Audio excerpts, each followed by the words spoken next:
আল্লাহ রাব্বুল আলামিন একদিন আজরাইলকে প্রশ্ন করলো, আজরাইল, আমি যখন প্রাণী সৃষ্টি করেছি, প্রাণী সৃষ্টি করার পরে আমি সকল প্রাণীর জান কবজ করার দায়িত্ব আমি তোমার হাতে তুলে দিয়েছি।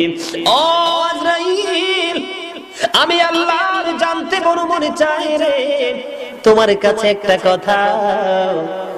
এবার আল্লাহ রাব্বুল আলামিন বলতেছে, আমার জানতে মনে চাই তোমার কাছ থেকে একটা কথা।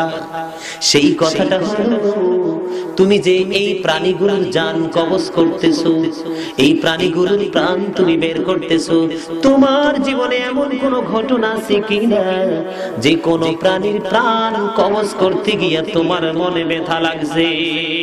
আওয়াজ দিয়ে বলেন না সুবহানাল্লাহ। আর একটু মহব্বতে বলুন না সুবহানাল্লাহ। এবার আজরাইল একটা ডাক দিয়ে বললেন, মনিব, মনিব, আপনার কাছে তো কোনো কিছু গোপন নাই, আপনি তো সব খবর জানেন, আপনার কাছে তো সব খবর আছে। এবার আমার আল্লাহ ডাক দিয়ে বলে, আজরাইল, তারপরেও আমি তোমার জবান থেকে শুনতে চাই। আপনারা শুনতে চাননি? আল্লাহ কি প্রশ্ন করেছে, মজার না? রহস্যময় প্রশ্ন না? যাদের মাথায় বুদ্ধি আছে, যাদের ব্রেইন আছে, তারা বুঝতে পারেন যে এটা খুবই মজার।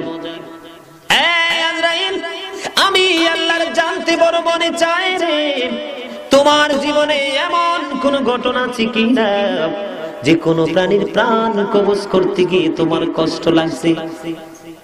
আজরাইল বলতেছে, মনি, এটা তো আপনি ভালো জানেন। আল্লাহ বলতেছে, তারপরও তুমি বলো, তোমার কাছ থেকে শুনতে চাই। এবার আজরাইল একটা ডাক দিয়ে বললেন, বলি, আমার জীবনের একটা ঘটনা আছে। একদিন মহা প্লাবন হলো, ঘূর্ণিঝড় হলো, নদীর মাঝখানে, উর্মি মুখর নদীর মাঝখানে একটা জাহাজ ছিল। যখন ঘূর্ণিঝড় হলো, ঘূর্ণিঝড় হওয়ার পরে, ঘূর্ণিঝড় যখন প্রবল বেগে শুরু হলো, তখন এই জাহাজটা ভেঙে চুরে মিসমার হয়ে যায়।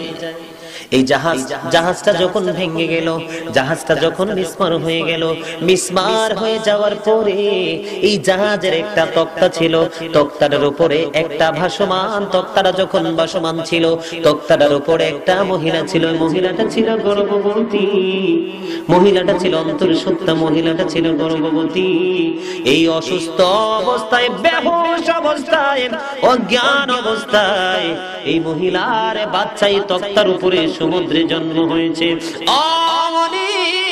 ওই দিন আমি যখন এই মহিলার প্রাণ পাখি কবজ করতে গিয়েছিলাম, আপনি যখন অর্ডার দিয়েছিলেন মনি, সেদিন আমার ওই মহিলার দিকে তাকাইয়া, কারণ একদিকে মহিলাটা অসুস্থ মানে বেহুশ, আর একদিকে তার প্রসব যন্ত্রণা, তার বাচ্চা প্রসব হয়েছে সমুদ্রের উপরে। মৃত্যুর সবচেয়ে কম যন্ত্রণা হলো 1000 তলোয়ার মারার আঘাতের সমতুল্য। আওয়াজ দিয়ে বলেন আল্লাহু আকবার। ও পৃথিবীর মানুষ, এই কচুয়ার মানুষগুলো কোথায়? কেমন করে ঘুমাও? কেমন করে তোমাদের দুই চোখের পাতায় ঘুম আসে? কি জবাব দিবা কবরে যাওয়ার পরে? বন্ধুরা আমার, এবার আজরাইল মালিকের কাছে বলতেছে, বলি, সেদিন যখন আমি মহিলাটার দিকে তাকাইলাম, আমার বারবার অন্তরে ব্যথা লেগেছে। একদিকে মহিলাটা অজ্ঞান অবস্থায় আছে, আর একদিকে সন্তান প্রসবের যন্ত্রণা, আরেকদিকে মৃত্যুর যন্ত্রণা। সেদিন আমার ওই মহিলার জান কবজ করতে যাইয়া আমার অন্তরে খুব ব্যথা লেগেছিল। আওয়াজ দিয়ে বলেন আল্লাহু আকবার। কিতাব প্রমাণ করেছে, সেদিন আল্লাহ রাব্বুল আলামিন আজরাইলের জবান থেকে প্রথম কথা শুনে আল্লাহ মুস্কি হাসি দিয়েছে। এত আস্তে সুবহানাল্লাহ।